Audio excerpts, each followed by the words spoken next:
Merry meet everybody. It is Wednesday here on Witches of the Moon, and I'm your sub-host, Nimbus River.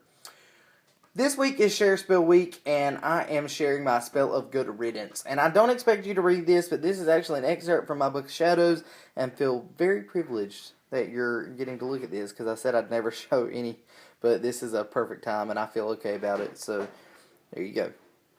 Alright, so this is the premise of this spell. It is a very simple working environment. It's not too big, it's not too elaborate. I do have to put out a disclaimer though. My disclaimer would be this is not for the beginning phase of your craft. You're going to want to have,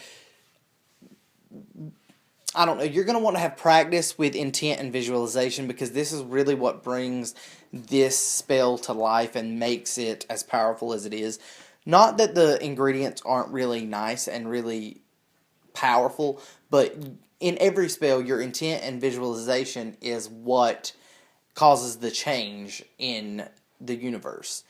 I like to say that there are three things that we draw our power from. One is our personal power, which formulates, the visualization and the intent and all of that. Second is our natural power that comes from herbs and materials that we use in our spell work, and our third is the divine power, and this spell really incorporates all of that. So if you're not as practiced, it's okay. There are other things and other simple spells that you can do to rid yourself of this, but this is a really powerful one. I've always liked it. It's like one of the first spells that I ever created myself from start to finish, and I'm really, really proud of it. So at this time, I'm going to kind of walk you through what to do. And I'm going to do that by reading it from my Book of Shadows. So, the spell of Good Riddance, it says, use to rid yourself of something that has control of your life, whether it be sickness, habit, or negativity.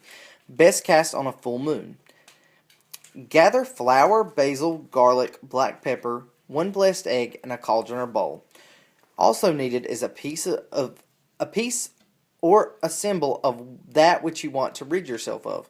3 needle pins will also be needed.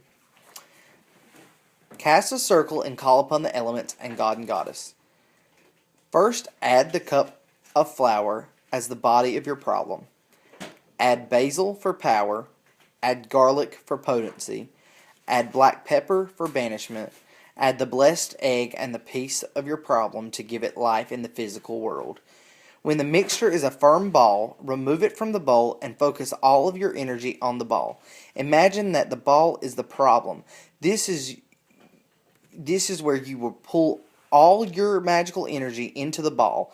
When this is done, your problem will exist physically in front of you, not just as a habit, but an actual physical object in this physical world.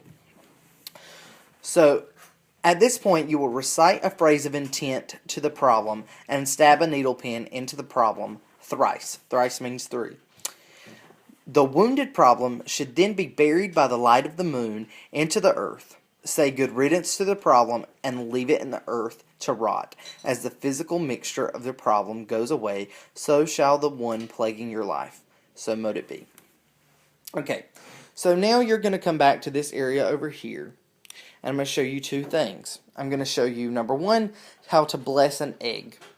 So, for all intents and purposes, I've actually already done this, and I had a technological glitch in the first time I recorded this, so I have actually already blessed the egg, and I just am not a wasteful person, so I'm not going to get another egg and bless it. So, you'll see that it has ash on there, and basically, how to bless an object, you're either going to pray over it and dedicate it to a god and goddess, or you're going to put that object in each of the 4 elements.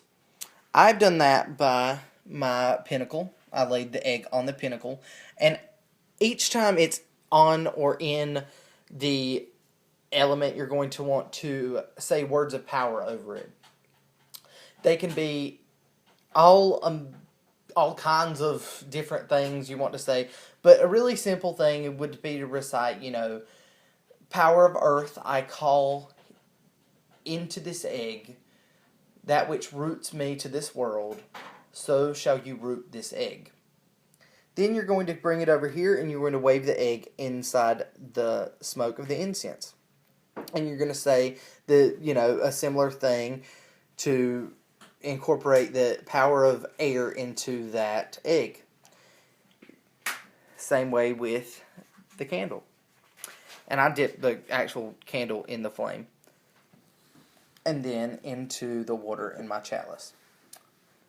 At that point, you have all the ingredients together, and the cup of flour, the garlic powder, the basil, and the black pepper are all you need as far as herb goes or anything.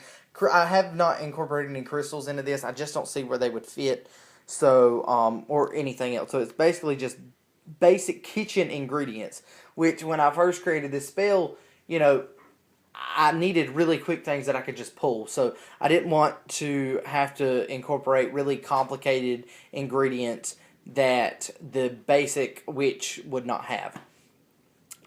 And again, at this time, you're going to put all of that into the bowl and you're going to mix it. And I'm not going to do that for camera just because it's really, really messy and I'm not actually performing this spell right now. So while you're mixing it, you want to visualize you bringing to life that problem.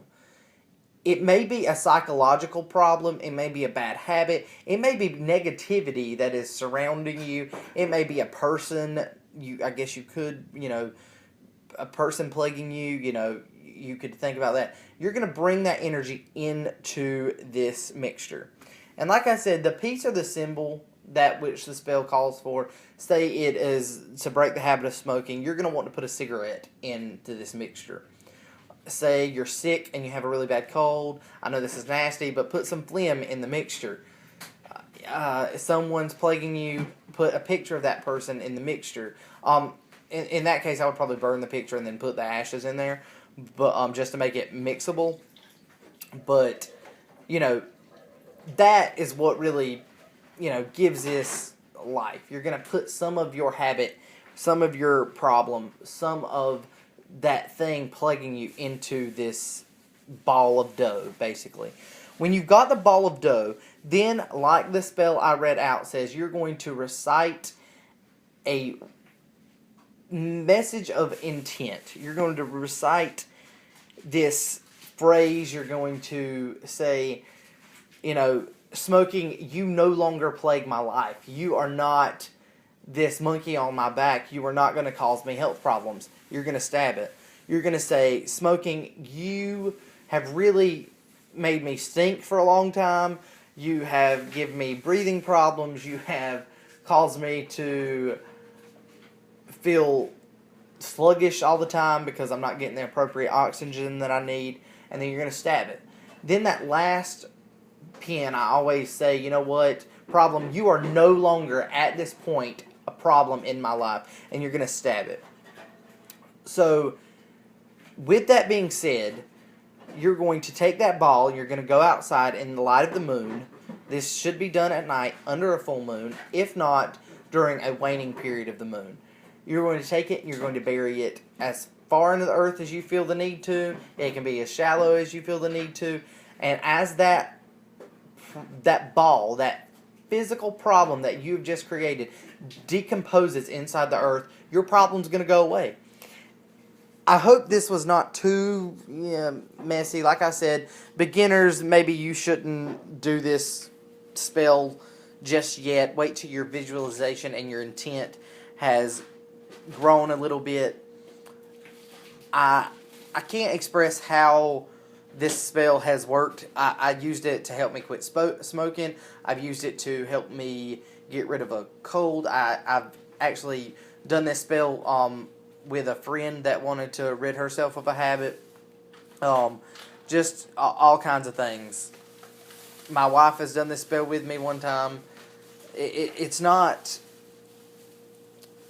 a hard spell to do, but it does require intent, visualization, and garlic powder, basil, and black pepper, as well as flour and a blessed egg. So this was kind of a